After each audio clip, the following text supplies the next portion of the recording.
20 से 25 साल के बीच में विवाह करो, 4-5 बाल गोपाल करो।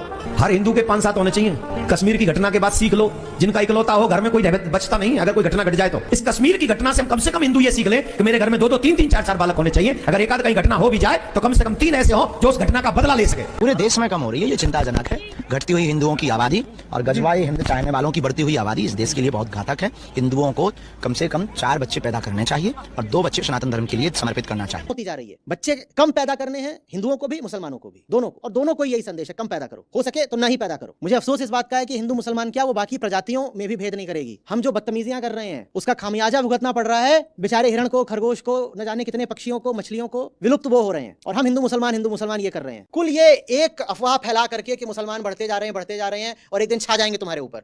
कुल ये एक अफवाह फैला करके धर्म चलाया जा रहा है, सरकारें चलाई जा रही हैं। ये एक अफवाह हटा दी जाए तो न जाने क्या क्या गिर जाएगा। मुस्लिम जनसंख्या की वृद्धि दर को बिल्कुल रोका जाना चाहिए था, पर कब? तब रोकते ना जब बढ़ रही थी। वो बढ़ी है 50 के दशक में, 60 के दशक में, 70-80 के दशक में। उसके बाद से जैसे जैसे मुसलमानों में भी शिक्षा आई है और स्वास्थ्य सुविधाएं मिली हैं और जैसे जैसे आधुनिक अर्थव्यवस्था का हिस्सा बनते जा रहे हैं, वैसे वैसे वहां पर भी जो जनसंख्या वृद्धि दर है वो कम होती जा रही है। पॉपुलेशन कम करो, उसके अलावा कोई तरीका नहीं है। ये मेरी बात समझ में आ रही है। किसी सरकार में दम नहीं है कि ये बात खोल के बोले कि जनसंख्या को रोकने के अलावा कोई तरीका नहीं है महाप्रलय से बचने का। हम पूरी पृथ्वी को खा चुके हैं।